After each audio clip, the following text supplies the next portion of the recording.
This is the table of contents from Swami Nikhilananda's 1947 publication of Shankaracharya's Atma Bodha. At first glance, it presents as a standard academic breakdown of a philosophical treatise, followed by a series of optional hymns. The primary text, Atma Bodha, translates to self-knowledge. It outlines the rigorous logic of absolute non-dualism, the identity of the individual consciousness with the supreme universal reality.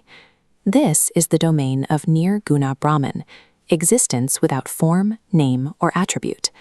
If you look directly below it, however, a severe philosophical contradiction emerges.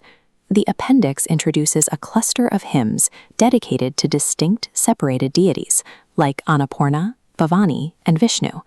These two sections represent opposing worldviews. The primary text requires a universe of no attributes, while the appendix demands a highly localized, attribute-heavy devotion, a practice known as Saguna Brahman, or reality with form. The table of contents reveals a three-phase pedagogical architecture, specifically engineered to move the practitioner through a sequential cognitive evolution. This diagram represents the structural distribution of the volume. Notice the massive block of pages dedicated solely to the main text, spanning from page 1 to 151. This heavy distribution establishes the epistemological baseline for the entire syllabus. Before the student engages in any physical or devotional practice, this phase requires strict intellectual comprehension. The mind must first map the internal logic of a non-dual universe. Within this framework, rigorous theoretical grounding is the non-negotiable prerequisite to spiritual practice.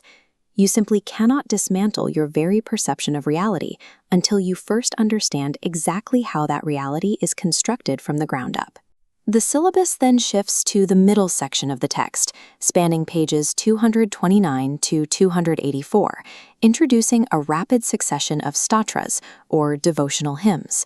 This phase utilizes Saguna Brahman, reality with form.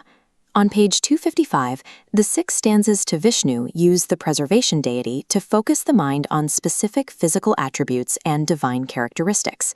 Pages 266 and 271 direct the practitioner toward hymns dedicated to Shiva and Mahadeva, introducing concepts of dissolution and concentrated meditation. On page 258, the hymn to Ganga anchors the student's devotion in the highly localized physical geography of the natural world. The deepest philosophical contradiction occurs on pages 260 and 275, with the hymns for forgiveness. In a strictly non-dual universe, asking for forgiveness is a logical impossibility, as there is no separate other to grant it. This middle tier fundamentally functions as temporary scaffolding.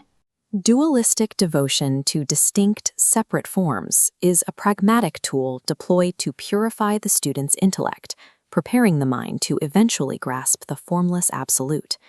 In the final cluster of the table of contents, from pages 285 to 302, the scaffolding is dismantled.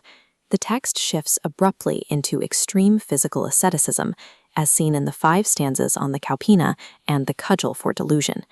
The Kaupina is the renunciate's loincloth. Adopting it represents the ultimate physical rejection of the worldly forms and attributes that were worshipped in Phase 2. The final destination arrives on page 302, with the 6 stanzas on nirvana. All deities, geographic locations, and physical forms are entirely abandoned, returning the student to the absolute non-dualism of page 1.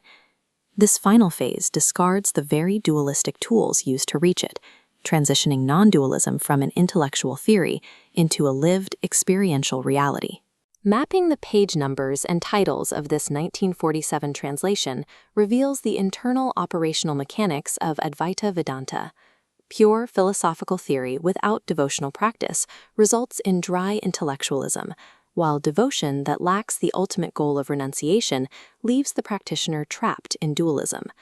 Shankaracharya's syllabus operates as a spiritual technology designed to structurally upgrade human consciousness through a precise, step-by-step engineering of the self.